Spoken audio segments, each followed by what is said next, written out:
오늘 우리에게 주시는 하나님 말씀 함께 보겠습니다. 신약성경 마태복음 5장 1절로 3절까지의 말씀입니다.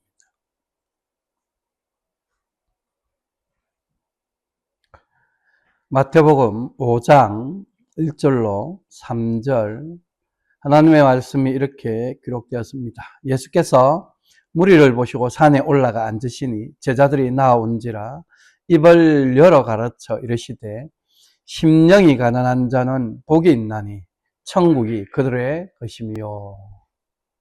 아멘.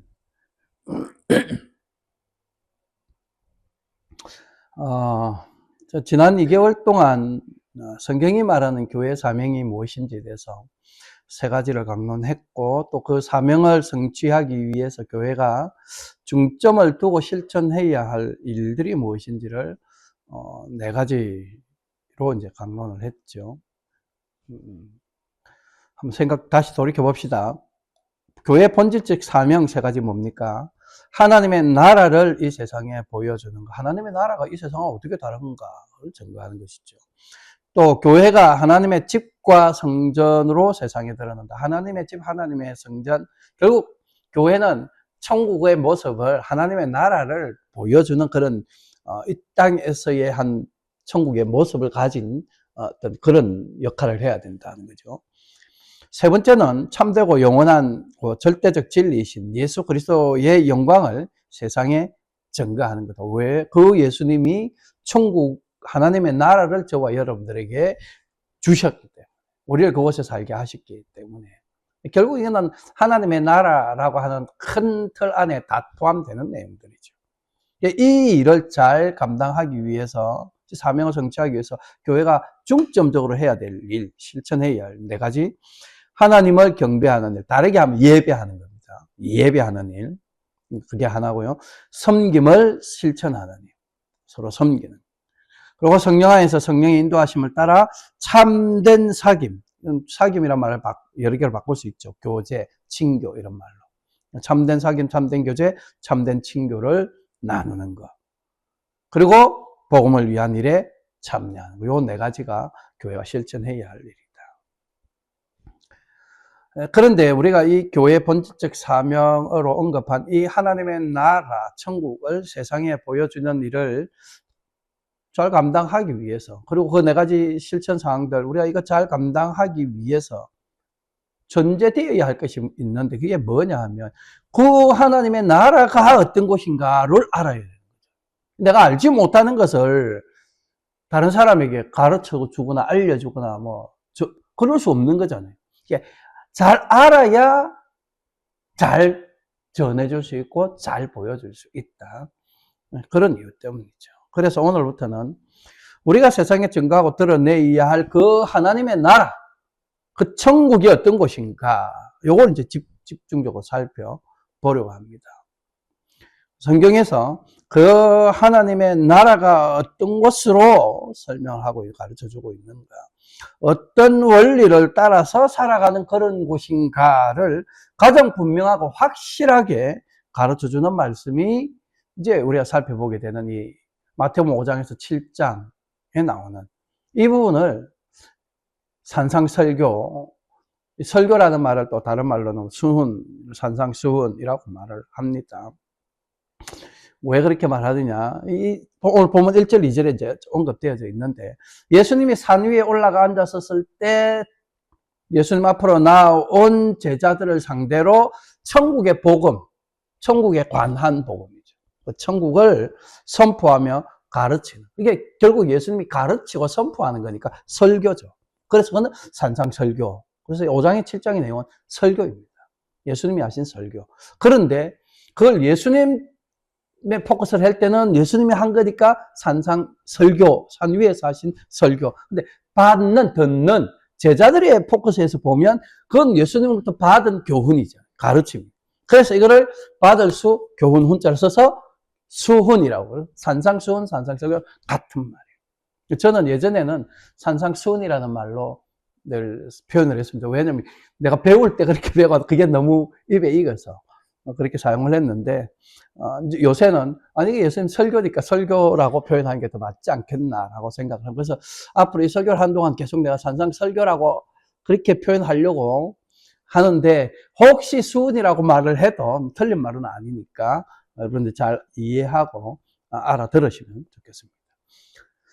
자, 그런데 정말 아이러니한 게 있습니다. 교회를 다니는 사람들이나 다니지 않는 사람들이나 성경에서 좀 좋아하는 어떤 구절들을 말해보라. 그러면 꼭 등장하는 것 중에 하나가 이 산상설교의 앞부분에 있는, 이 산상설교는 5장에서 7장, 마태복음 5장에서 7장까지 전체라고 했죠. 근데 이 5장 앞부분에 나오는 특별히 8가지 복에 대해서 언급하고 있는 이 팔복에 관한 말씀. 이 5장 3절로 10절까지의 내용인데, 이것들을 믿는 사람이나 안 믿는 사람이나 다 좋아한다. 왜요? 사람들이 다 복을 좋아한다. 복 받는 걸 좋아하잖아요. 그런데 이 복에 관해서 직접적으로 묘사하고 있으니까. 또 어떻게 하면 복 받는지에 대해서 말하고 있다고 사람들이 생각하기 때문에. 그러나 다시 한번 강조합니다. 여러분들도 부지 중에 앞으로 그렇게 생각하지 말라라고. 그래서 제가 말합니다. 이 왜 이렇게 오해를 하느냐? 이거는 성경을 바르게 읽지 않았기 때문에, 성경을 제대로 이해하지 못했기 때문에. 피상적으로 이해한다 이런 말 잘 모르죠. 겉으로만. 수박의 안에가 빨간지 아닌지는 수박의 겉만 봐가지고 모르잖아요. 그죠? 겉을 파르니까. 겉만 보고 수박은 파랗다, 그린이다, 이렇게 말하는 거하고 똑같은 거예요. 그게 피상적으로 한다는 거예요. 이 산상설교는 모든 사람들이 기대하는 어떻게 살면 복을 받을 수 있는가에 대해서 가르치는 교훈이 결단코 아니에요. 그러니까 그렇게 오해하면 안 됩니다. 이 팔복의 내용은 이렇게 살면 이런 복을 받는다라고 예수님이 가르쳐 주는 것이 아니라는 거예요. 다시 한번 이야기합니다. 이 팔복조차도 지금 이게 산상수는 전체가 하나님의 나라에 관한 이야기, 하나님의 나라가 이런 곳이다 라고 이야기를 합니다. 하나님 나라의 백성들의 삶이 이런 거다, 이렇게 이야기를 합니다. 복 받는 게 아니에요. 앞으로 이제 계속 살펴보면 우리가 확인할 수 있겠는데, 이 산상설교의 내용들은 믿음이 없는 사람들이 교훈으로 받아서 내가 실천하면 살면 되는 어떤 그런 내용이 아니라는 거예요. 실천하면 살 수 있을 만한 그런 내용이 아니라는 거예요. 안 믿는 사람이 그렇게 살 수 없다는 거죠. 결단코 안 되는 이야기예요. 심지어 믿음이 있고 믿음이 좋다고 자부하는 사람이라 할지라도 쉽게 감당할 수 있는 그런 삶의 모습도 아니에요. 앞으로 계속 내가 그 이야기를 할 거예요. 이 말씀이.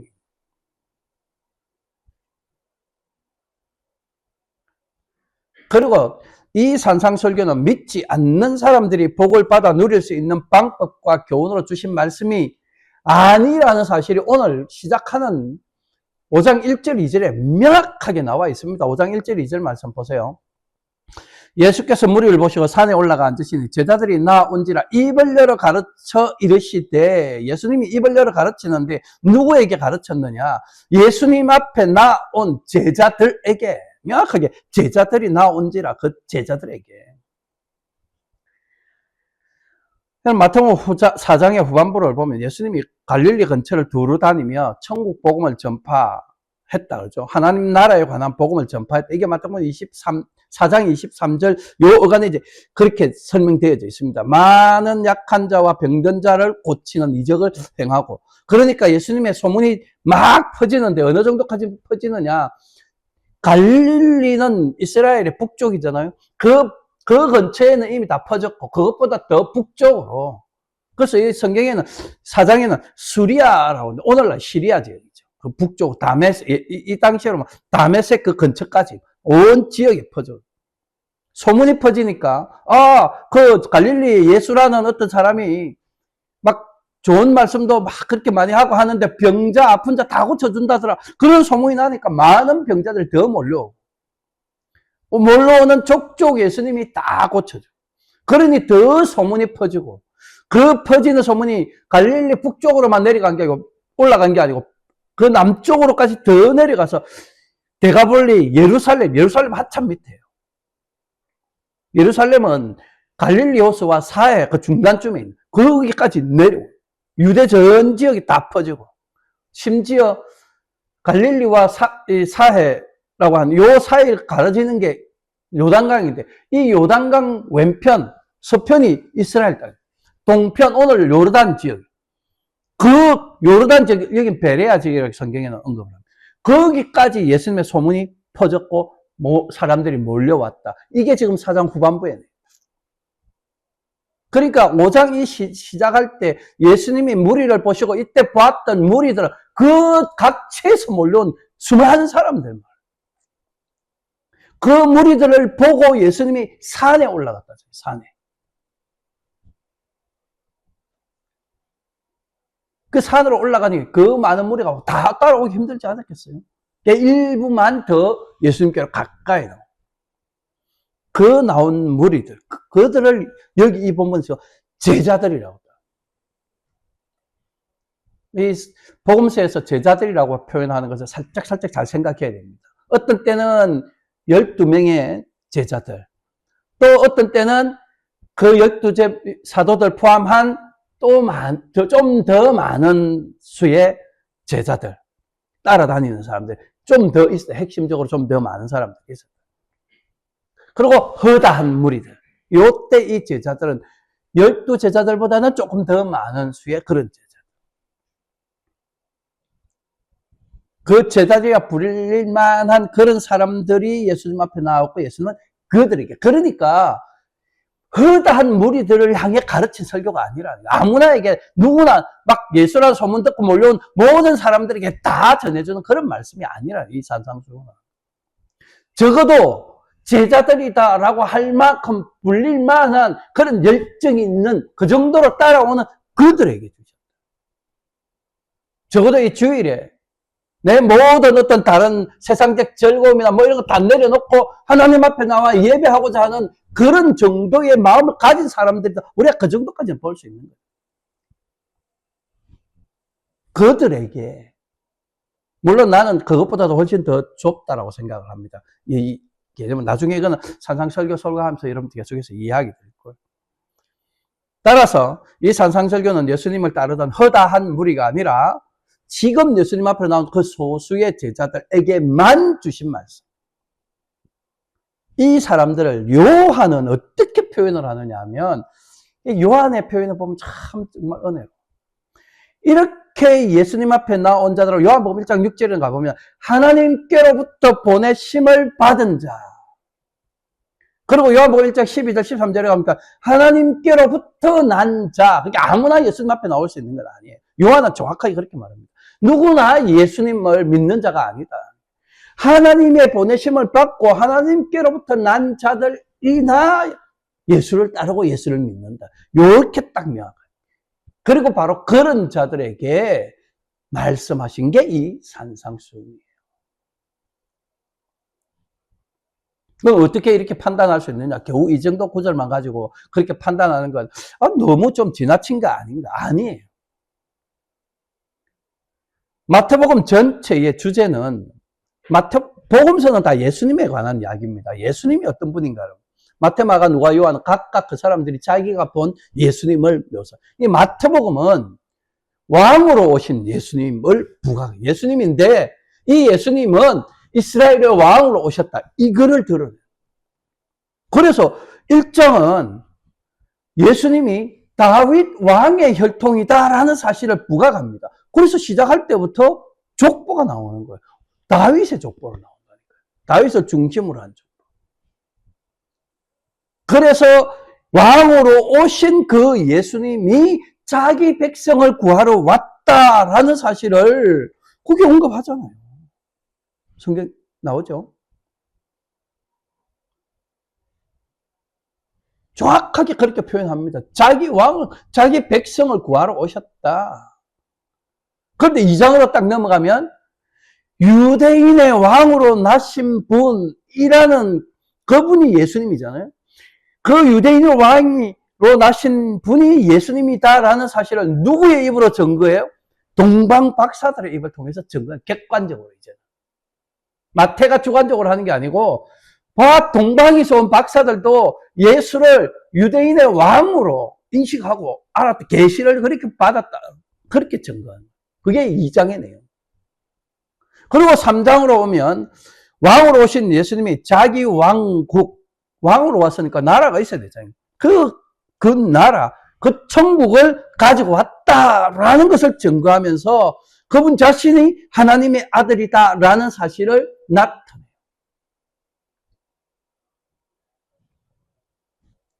그게 3장이에요. 그 4장으로 딱 넘어가면 하나님의 나라인 그 천국의 왕으로 오신 예수님이 자기 백성들, 그 나라의 백성들, 그 제자들, 이제 다르게 표현하면 이제 그 제자들인 거예요. 그 제자들을 부르신 후에 자신을 따르는 그 허다한 무리들 향해 자기 왕국, 예수님의 왕국, 그 천국이 이미 임했다라는 사실을 선포, 그 천국의 복음을 증거하는 예수님을 4장이 증거하고. 이해가 되죠? 지금 그림이 쫙 1장, 2장, 3장, 4장이 순서대로 딱 뭘 이야기하고 있는지. 그러니까 그 나라, 그 백성, 그것까지 이야기 딱 해놓고, 그래서 그 나라의 백성은 그 나라에서 어떻게 산다? 그게 5장, 6장, 7장에 쫙 나오는 흐름이 이해가 되죠?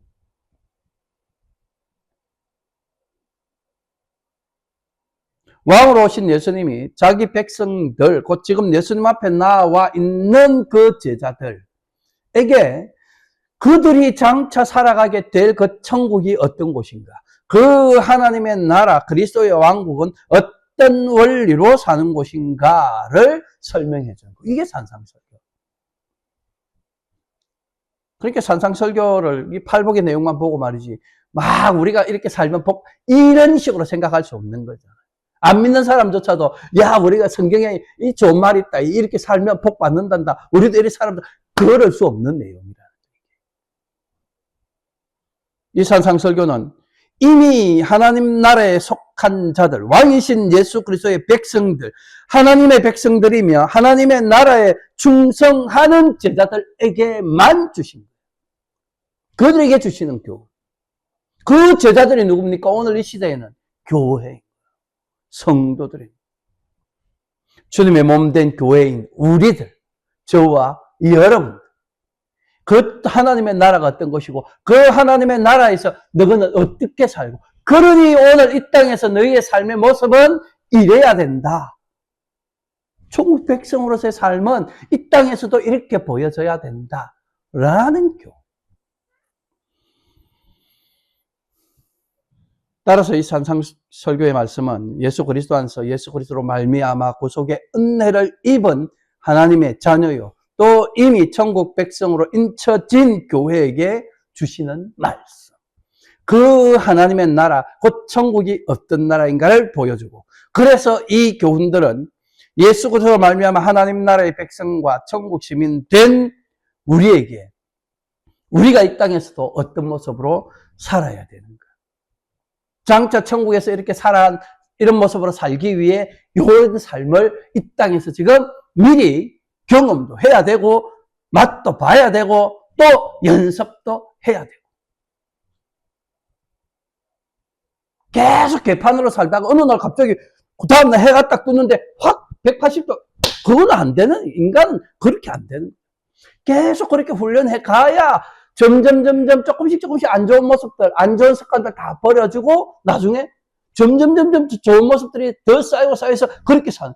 그걸 그리스도인들이, 우리 교회가, 우리 성도들이 오늘 이 땅에서 연습해가지고 장차 내가 그날에 있을 때 딱 그렇게 살 수 있는, 저는 막 안 좋은 거 다 내버렸으니까 그렇게 마땅히 살게 되는 그 과정을 훈련해가고 연습해가는 게 우리 성도들의 이 땅에서의 삶의 모습이에요. 그렇게 살아라.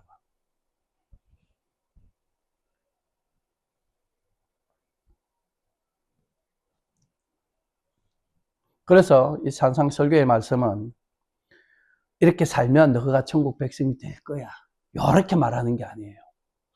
너희는 이미 천국 백성이 되었다. 그러니까 이렇게 살아야 돼. 요 이야기를.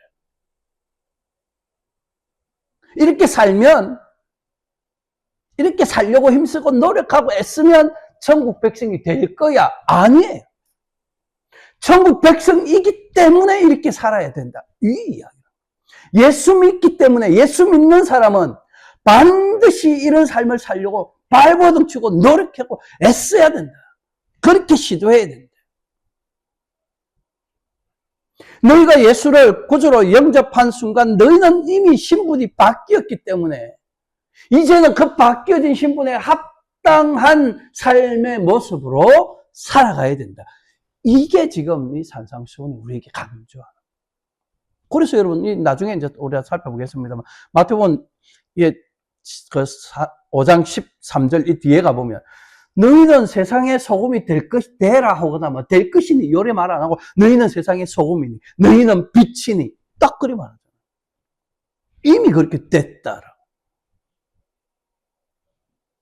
이미 소금이니까 소금답게 살아야 되고, 이미 빛이니까 빛을 비추며 살아야 된다. 그 선은. 그러면 제가 앞으로 여러분들에게 강론할 이 산상설교의 가장 중요한 원리 하나를 딱 기억해야 됩니다. 예수님이 우리를 벌써 그렇게 바꾸어 놓았다. 예수님이 벌써 그렇게 이루어 놓았다. 예수님의 구속 사역의 결과가 이거다. 그러니 나는 장차 그렇게 되기 위하여가 아니고 이미 이런 사람이 되었기 때문에 그렇게 살아야 되는데 그렇게 살지 못하는 내 모습을 보고 가슴 아파하면서 그 못 살고 있는 부분들을 자꾸 없애고 살아가야 될 모습, 그것을 자꾸 훈련해가야 돼. 내가 그런 사람이기 때문에. 훈련해서 되는 게 아니고. 이해가 되시죠? 이런 걸 제일 쉽게 이해할 수 있는 예를 들면 그렇습니다. 우리가 미국 시민권을 받았는데 미국 법을 다 알아서 받은 게 아니잖아요. 받으니까 이제는 미국 법을 지키며 살아야 되는 사람, 미국의 문화와 간섭을 지키며 살아가야 되는 거예요. 돼버려요. 그게 완성되어져서 미국 사람이 되는 게 아니에요. 딱 그런 개념. 받았으니까 미국 사람답게, 미국 사람으로서 이런 개념. 이민을 와서 사는 사람들은 이런 개념들이 천국의 이야기가 바로 이 천국 백성이라고 하는 거, 천국 시민이라고 하는 개념을 딱 이렇게 잡으셔요. 그런데 여러분들도 이 강론을 듣는 동안, 이 설교를 듣는 동안에 여러분들이 어떤 존재가 되었는지, 여러분 각자에게 이루어진 영적 현실이 어떤 것인지를 깨달아 알고 믿음으로 받아들이며 그에 합당한 삶을 살기 위해 분투하고 노력하시기를 당부드립니다. 그러면 이제 하나님이 저와 여러분들을 어떤 사람으로 만들어 놓으셨다라고 오늘 본문이 말씀하는지 3절을 통해서 한번 확인해 보겠습니다. 3절 함께 봅니다. 시작. 심령이 가난한 자는 복이 있나니 천국이 그들의 것이며. 여기서 하나님은 저와 여러분들을 어떤 사람이라고 말을 합니까? 심령이 가난한 자. 하나님이 복 있는 사람으로 인정하는 그 사람은 심령이 가난한 자다. 바꾸어 표현하면 하나님의 택하심을 받은 천국 백성은 심령이 가난한 상태, 그런 마음으로 사는 자다라는 그런 뜻이죠. 자, 이 구절을 원문으로 봤을 때 제일 처음 나오는 단어는 마카리오이라고 하는 그런 단어입니다. 헬라어로. 요 단어를 번역하면 복 받은 사람이에요. 복 받고 있는 이런 개념하고도 좀 달라요. 복 받을 미래형은 더더군다나 아니고. 그래서 영어로 뭐라 되어 있냐면 blessed라고 딱 되어 있습니다. blessed. 영어 잘 안 쓰고 싶은데 발음이 안 좋아서. 복 받은 사람, 이미 복 받은 사람. 자, 그러면 우리가 여기서 복이라고 하는 개념을 또 좀 다시 생각을 해봐야 돼요. 복. 사람들이 생각하는, 보편적으로 생각하는 복과 성경이 말하는 복이 좀 다르기 때문에. 이 복이 뭔가? 오늘 본문에도 명확하게 예수님이 말씀을 하고 있어요. 산상설교 시작하는 이 첫 부분에서도 이 복이 어떤 건가를 정의했는데 그게 뭐냐? 천국이다라고 명확하게 천국이라고 딱 나오잖아요. 그래서 여러분 앞으로도 성경 안에서 성경을 읽다가 이런 복이라는 것 이런 단어를 만나면 세상적으로 생각하면 안 돼. 우리가 일반적으로 보편적으로 보통의 사람들이 생각하는 그런 개념으로 이해하면 안 된다. 세상의 물질적인 복, 세상에서 잘되고 성공하는 그런 복 아니다. 이 복은 하늘에 속한 복이고 천국의 복이다. 그래서 바울 사도는 에베소서에서 이 복에 대하여 하늘에 속한 신령한 복이라는 그런 말로 딱 표현을 하잖아요. 그리고 그 복은, 그 신령한 복이 뭐냐? 창세전에 우리를 택하시어 예수 그리스도로 말미암아 거룩하고 흠이 없게 하셔서 하나님의 아들들이 되게 하신 것이라고 딱 잘라 이야기를 합니다. 에베소 1장 3절로 5절의 말씀. 그러므로 그리스도 예수를 믿음으로 구원받은 저와 여러분들이 받은 복은 영원한 하나님의 나라 천국입니다. 그리고 우리가 이 믿음 지키고 살아가다가 죽어서 주님 앞에 서는 그날에 우리가 받게 될 복, 그것도 영원한 하나님의 나라에서의 완전한 삶인 거예요. 그러니 하나님의 성경을 통하여 우리가 이미 받은 복, 장차 받게 될 복으로 증거하는 것은 그 하나님 나라, 그 하나님의 영광스러운 나라, 그 영원한 천국에서의 삶이라는 사실을 우리가 기억하고 그 복을 인하여 기뻐해. 그 복을 완전하게 누리게 될 그날을 고대하며 우리의 남은 이 인생을 믿음 안에서 천국 평안을 누리며 살기를 힘써야 되는 거예요. 예수 잘 믿으면 이것도 잘 되고 저것도 잘 되고 이런 복도 받고 저런 복도 받고 이런 부자도 되고 내 직업도 더 높은 자리, 더 좋은 자리 올라가기, 이런 개념으로 생각하지 말라. 그렇지 않은 것이다. 그래서 여기에 세상적으로 풍성해지는 것과는 좀 반대되는 개념인 가난이라는 단어가 딱 들어가 있는 거예요. 그렇지 않다. 너가 생각하는 세상에서의 풍요로움 이런 거하고는 반대 방향이다. 가난이다. 그런데 어떤 가난이냐? 심령이 가난하다. 이 말이 무슨 말이에요? 심령이 가난하다. 아, 그럼 나 마음으로 막 이렇게 좀 부족한 듯이 막 이렇게 가난한 듯이 우리 집은 맨날 이렇게 뭐 제대로 되는 것도 없고 우리 가진 것도 별로 없고 먹고 싶은 것도 잘 못 먹고 우리 필요한 것들도 다 못 가지고 우린 겉으로도 가난한데 마음으로도 정말 가난하네. 이게 심령이 가난하다는 게 그런 개념이 아니에요. 여기서 말하는 심령이 가난한 것, 이건 사람이 하나님 앞에서 자기 자신을 어떻게 판단하느냐, 그거에 관한. 다시 말해서 하나님 앞에서 자기 자신을 영적으로 가난한 자로 인식하느냐 안 하느냐에 관한 문제다.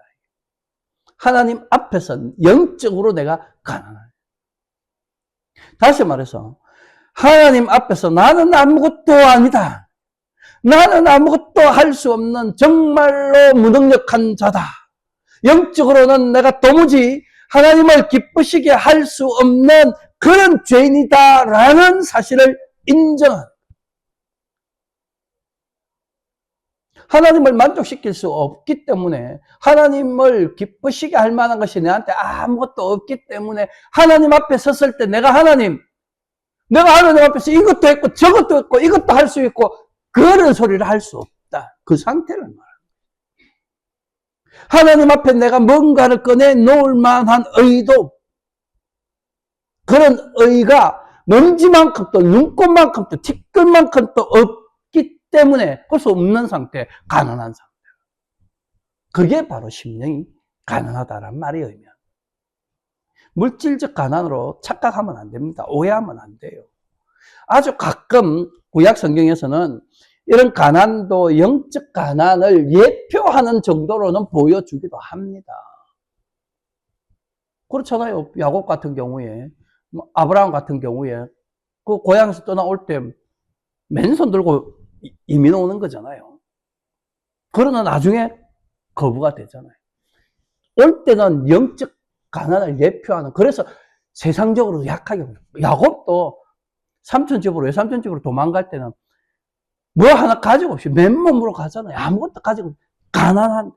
그런데 나중에 돌아올 때는 거부가 돼도, 그것은 전부 다 이런 모습을 나타내요. 영적 가난, 세상적인 것을 이야기하는 게 아니라, 이렇게 가난하니까 나중에 물질적으로 복 받는다, 이걸 이야기하는 게 아니고, 신약에서 예수 그리스도를 통해서 장차 우리가 받아 누리게 될 것이 어떤 건가를 구약에서는 실제로 우리가 알아볼 만한, 왜? 그때는 예수님의 복음이 정확하지 않았기 때문에, 메시아 그리스도에 대해서 이야기는 하지만 실체적이지 않았기 때문에, 그걸 이해시켜 주기 위해 그들 수준에서 이해할 수 있는 것, 실제로 경험하게, 그게 구약에서 그래서 예표라고 말해요. 출애굽이 예표잖아요.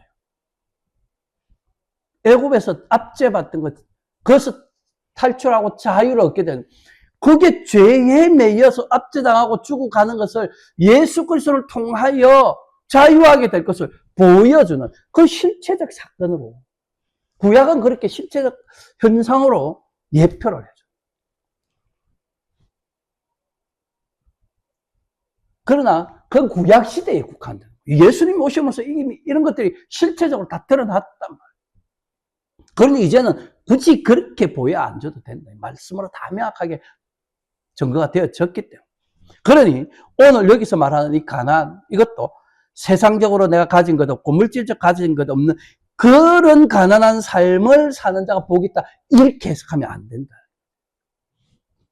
이제는요, 물질적으로 부자여도 가난하지 않은 거죠, 부자는. 그래도 이 복을 받을 수 있는 시대인 거예요, 지금은. 이 가난의 개념이 세상적으로, 물질적으로 만국하다면 이게 말이 안 되는 거예요. 그거하고 아무 관계없는, 아까 말했죠, 하나님 앞에서의 자기 마음의 상태, 자기를 어떻게 인식하고 있는가. 그러니까 세상적으로 잘 살아도 하나님 앞에서 자기를 그렇게 아무것도 없는 자로, 하나님 앞에서 나의 의로움이 아무것도 없는 자로 그렇게 인식하고 있으면 그 사람은 이 복을 받은 자예요. 받는 자예요.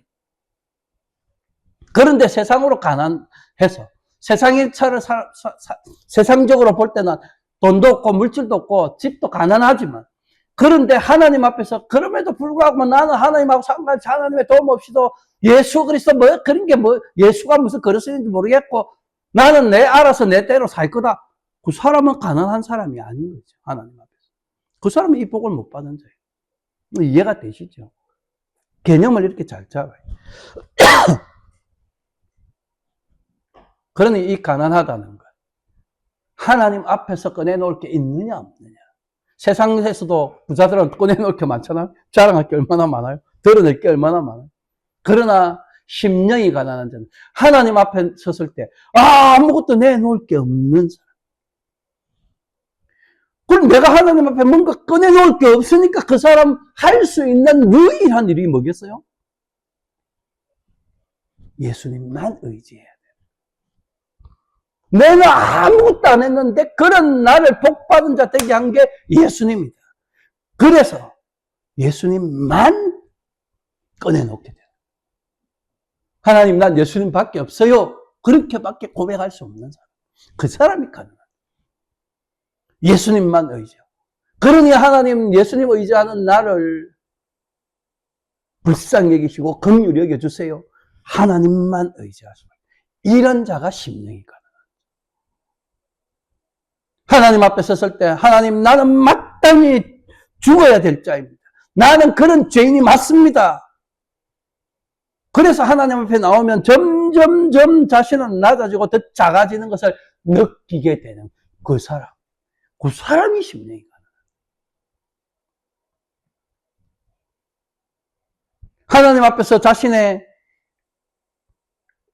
가치가 전혀 없다라고 고백하는 거예요. 그래야 해서 내가 존재 자체도 나는 아무 의미가 없는 거예요. 존재의 가치조차도. 그러니 하나님이 나를 위해서 뭔가를 해 주셔야 돼요. 나를 위해 모든 것을 하나님이 해 주셔야 돼요. 하나님만 나를 위해 뭔가 다 하실 수 있다. 그렇게 인정하는 사람. 그러니 그 사람은 그 사람, 그렇게 말하는 사람은 그 하는 모든 일을 누가 하는 거예요? 하나님이 하는 거잖아요. 나는 아무것도 할 수 없는 자고 하지도 못하는 거고 할 만한 능력도 없고 해봐야 죄밖에 없고 하나님 편에서 뭔가 뭐를 안 해주면 안 되는, 그러니 하나님이 다 하시고 나를 구원에 이르게 한 건, 내가 천국 백성 되게 한 건, 내가 복 받은 자 되게 한 건, 그건 누가 하셨다고 고백하는 거예요? 하나님이 하셨다라고. 그러니 내가 한 게 아니니까 자랑 못하고 하나님이 해주신 거니 누구에게 영광 돌리고 감사 돌리고? 하나님께 감사. 그것이 심령이 가능하다. 그런 자들에게 예수님이 뭐라고 말합니까? 천국이 저들의 것이다. 그들의 것이다. 구약 성경에 딱 이 모습대로 고백하는 자가 있었습니다. 누굴까요? 누구였을까요? 시편 40편 17절 말씀을 함께 보겠습니다. 시작. 나는 가난하고 궁핍하오나 주께서는 나를 생각하시오니 주는 나의 도움이시오 나를 건지시는 이시라. 나의 하나님이여 지체하지 마소서. 누구의 고백일까요, 이거? 나는 가난하고 궁핍하오나. 이 시편 40편 이 정도 알아야 돼요. 이건 다윗의 고백이에요. 다윗 왕이 시편을 많이 썼어요. 그 중에 하나. 그런데 여러분 잘 생각해 보세요. 지금 다윗 왕이 나는 가난하고 궁핍하오나라고 이렇게 고백하는 게 맞는 말입니까? 어떻게 생각하세요? 이 정말 황당한 말이잖아요.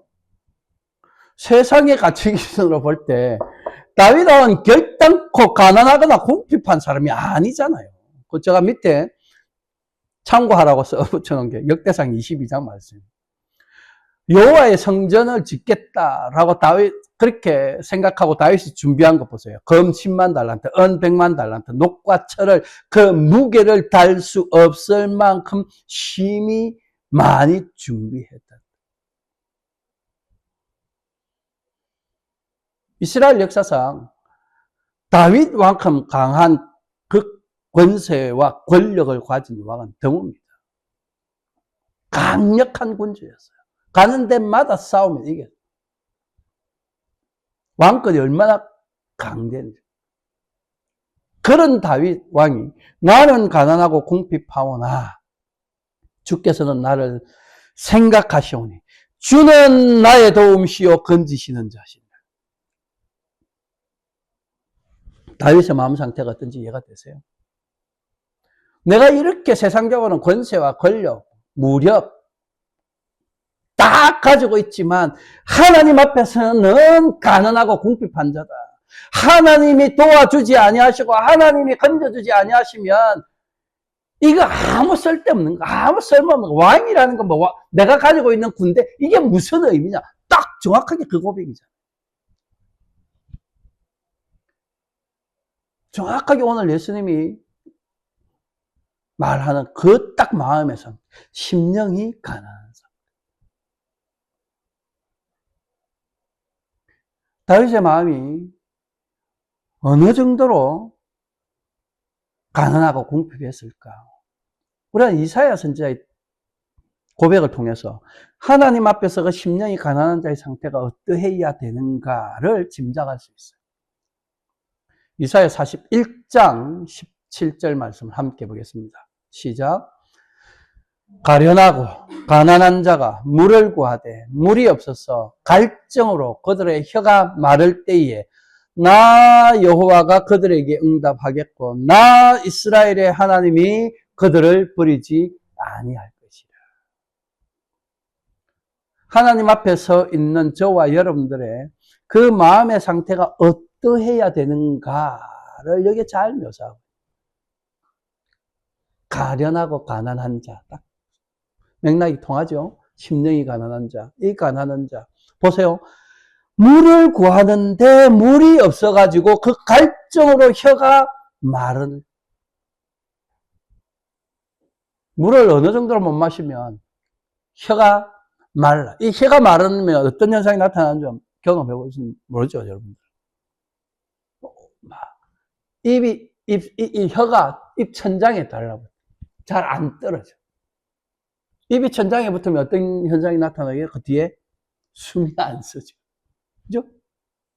간호사는 잘 알겠네. 그 상태는 곧 죽는 거예요, 죽는 거. 하나님 앞에 섰을 때 우리의 마음의 상태가 이런 정도예요. 이런 정도로 절박한 상태. 그게 심령이가. 지금 당장 우리 하나님이 도와주지 아니하시면 딱 숨이 꼴까닥하고 넘어갈 그만큼 긴급하고 절박한 마음의 상태. 가진 것이 없는데 어느 정도로 없느냐? 물 한 방울도 없다는 거예요. 그걸 구하지도 못할 상태. 그런 상태로, 그런 마음의 상태로 하나님 앞에 서 있어서 하나님이 도와주지 않으면 딱 죽는 그런 모습. 우리의 모습이 이런 모습이에요. 우리는 딱 지금 그와 같은 상태. 우리를 이렇게 인식해요. 그게 심령이가. 여러분 그렇게 삽니까? 하나님 앞에서 여러분을 그렇게 인식하고 하는 거예요. 하나님 나 이만하면 잘 하고 있잖아요. 여전히 그러고 있는 것은 아니냐. 그게 이거하고 비교가 되겠냐. 얼마나 다른. 그런데 지금 꼴까닥하고 숨이 넘어갈 정도의 절박함, 긴급함, 그런 마음으로 하나님 앞에 서 있는 그런 자들, 심령이 그런 가난한 자들에게 아름다운 소식이 전해지는, 이들에게 주시는 우리 하나님의 말씀이 뭐냐. 지금 보세요. 거기도 방금 이 말씀에도 그때 그 딱 숨이 넘어갈 직전에 내가 응답하고 내가 그들을 버리지 아니한다. 이들에게 우리 하나님이 하시는 말씀. 이사야 61장 1절 말씀 함께 보겠습니다. 시작. 주 여호와의 영이 내게 내리셨으니 이는 여호와께서 내게 기름을 부어사 가난한 자에게 아름다운 소식을 전하게 하려 하심이라. 나를 보내사 마음이 상한 자를 고치며 포로된 자에게 자유를, 갇힌 자에게 노임을 선포하며. 마음이 상하고 가난한 자, 숨이 꼴깍 넘어갈 정도의 그런 마음 상태로 하나님 앞에 서 있는 자들에게 아름다운 소식, 복된 소식. 그게 바로 천국의 복음인 거예요. 예수 그리스도로 말미암아 주어지는 천국의 복음. 성도의 삶은 바로 여기에서 시작하는 겁니다.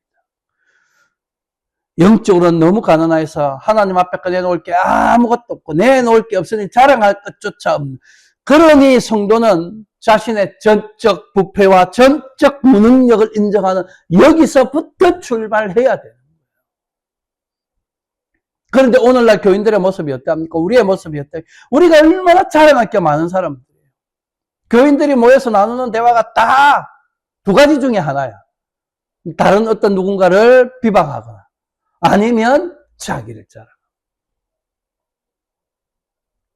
나는 과거에 이런 일을 했고, 난 지금 이런 일을 하고 있고, 우리 집은 이런 가문이고, 내 조상은 이런 사람, 내 자녀는 이런 사람들.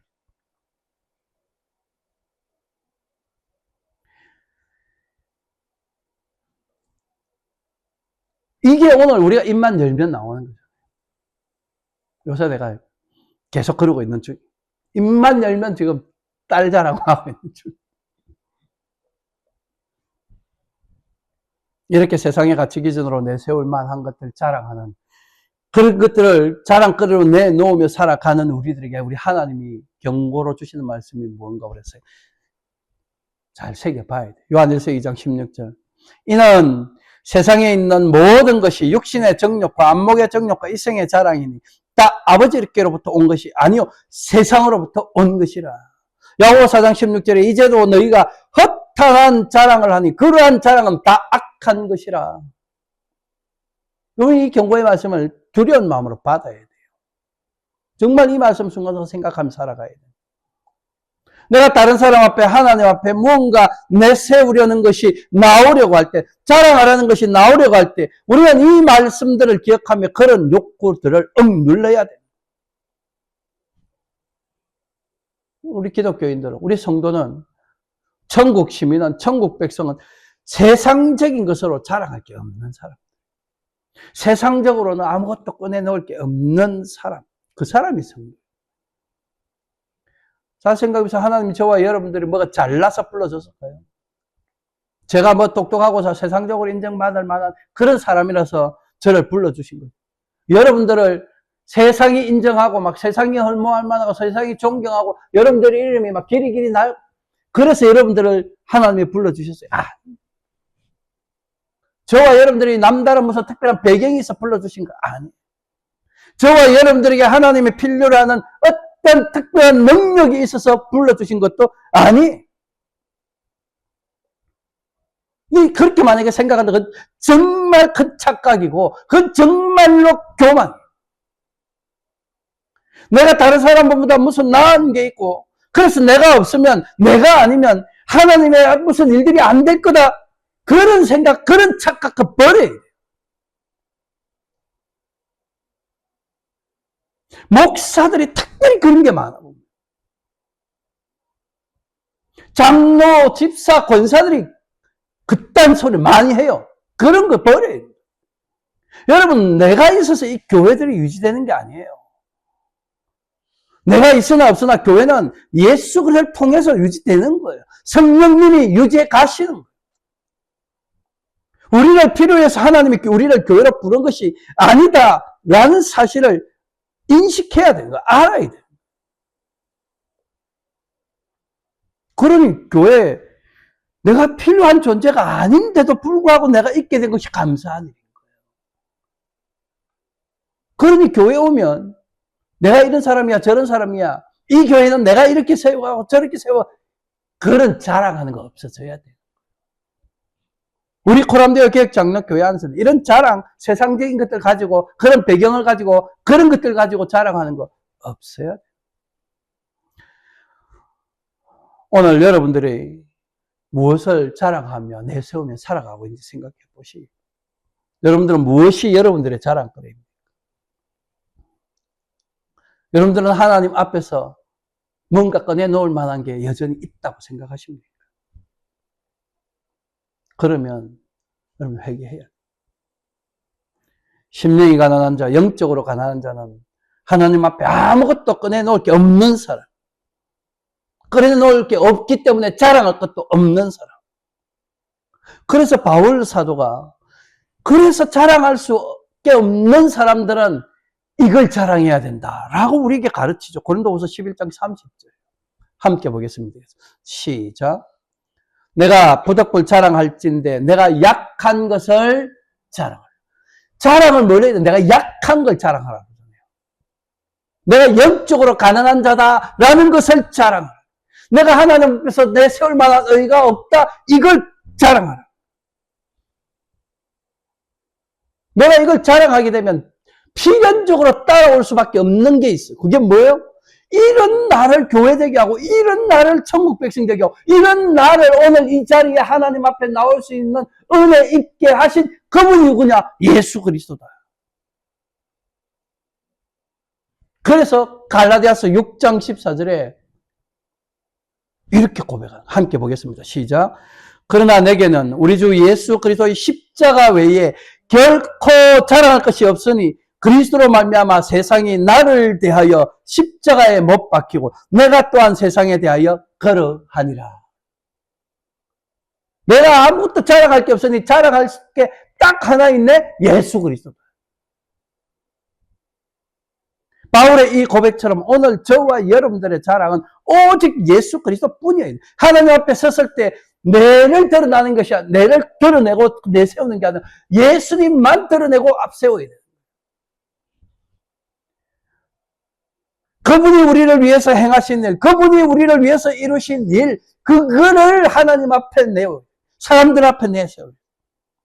그래서 우리 성도는 입만 열면 예수님이고 자랑하면 십자가여야. 왜 우리는 예수님만 자랑해야 합니까? 예수님이 무엇을 하셨기에, 예수님이 나를 위해 어떤 일을 이루셨기에 우리는 예수님과 십자가만 자랑해요. 죄와 허물로 죽었던 우리를 완전히 죽어서 아무것도 할 수 없는 시체와 다를 바 없는 그런 저와 여러분들을 위하여 예수님이 십자가에서 피 흘리시고 죽으시고 장사 지낸 바 되었다가 죽음의 그 권세 깨뜨리고 3일 만에 부활하심으로 우리를 영원한 죽음에서 건져주셨잖아요. 우리를 더 이상 죄와 죽음 가운데 거하지 않게 만드셨고 죄의 종로를 하던 우리를 의의 종로를 하는 사람들로 바꾸어 주셨고 죄악된 세상에 매여 살던 우리를 이제는 천국에 매여 살아가는 천국 시민으로 하나님 나라의 백성으로 바꾸어 주십니다. 그게 예수님이 하신 거예요. 그래서 이제 우리가 예수 그리스도 안에서 하나님의 자녀와 천국 백성 된 거예요. 사랑하는 성도 여러분, 바로 이것이 지금 저와 여러분들의 영적 현실임을 깨달으시기 바랍니다. 이것이 예수 그리스도의 구속의 은혜를 통해 저와 여러분들에게 주어진 새로운 삶이에요. 그래서 우리는 더더욱 예수 그리스도 의지하며 그분만 바라보아야 오직 그분만이 우리의 자랑거리, 우리의 의임을 인정하고 믿음으로 받아들여야. 그러므로 우리는 심령이 가난한 자답게 우리의 약함과 무익함과 무능함과 죄인됨을 늘 고백하며 이런 우리에게 긍휼 베푸시고 사랑 베푸시고 은혜 베푸셔서 천국 백성 되게 하시고 거룩한 성도 되게 하시고 신실한 자 되게 하시고 또 영광스러운 주님의 몸된 교회 되게 하시고 천국의 복을 누리며 살게 하신 하나님을 찬양하며 모든 영광 올려 드려야 할 것입니다. 뿐만 아니라 일평생 우리의 구원을 이루신 그 예수 그리스도를 자랑하며 그 십자가만 자랑하며 살아가야 할 것입니다. 그런 믿음의 삶을 살아가기로 다짐하고 결단하는 저와 여러분들을 통하여 지금 우리의 주님께서 이렇게 이 말씀으로 선포하시니 여러분 아멘으로 화답하시기를 바랍니다. 심령이 가난한 너희는 이미 복을 받은 자들이니 천국이 너희의 것이니라. 아멘. 기도하겠습니다. 영광과 존귀와 우리의 찬양을 받으시기 합당하신 아버지 하나님, 죄와 허물로 죽었던 우리를 다시 살리시려고 예수 그리스도를 이 땅에 보내시어 우리의 모든 죄값을 대신 담당케 하시고 십자가를 통하여 구원의 은혜를 베푸셨소. 우리를 하나님의 자녀로 천국 백성으로 인쳐주시니 감사를 드립니다. 또한 예수 그리스도 안에서 심령이 가난한 자요 영적으로 가난한 자임을 깨닫게 하시고 천국을 기업으로 받아 누리게 하심도 또한 감사드립니다. 원하옵게는 우리가 이 땅에 살아가는 동안에 오직 예수 그리스도만 우리의 소망이요 우리의 자랑거리로 삼아 믿음의 복된 삶을 아름답게 살아가는 저희들이 되게 하여 주옵소서. 또한 우리들의 이 같은 믿음의 삶을 통해 예수 그리스도의 구속의 은혜가 널리 전거되게 하시되 주의 복음이 천국의 복음이 땅 끝까지 전파되는 놀라운 역사가 우리 고람대오 개혁 장로교회를 통하여 일어나게 하옵소서. 지금도 우리와 함께 하시고 우리를 위해 간구하실 뿐만 아니라 늘 성령으로 충만케 하사 성령의 열매를 풍성히 맺도록 인도해 주시는 우리 구주 예수 그리스도의 이름으로 기도하옵나이다. 아멘.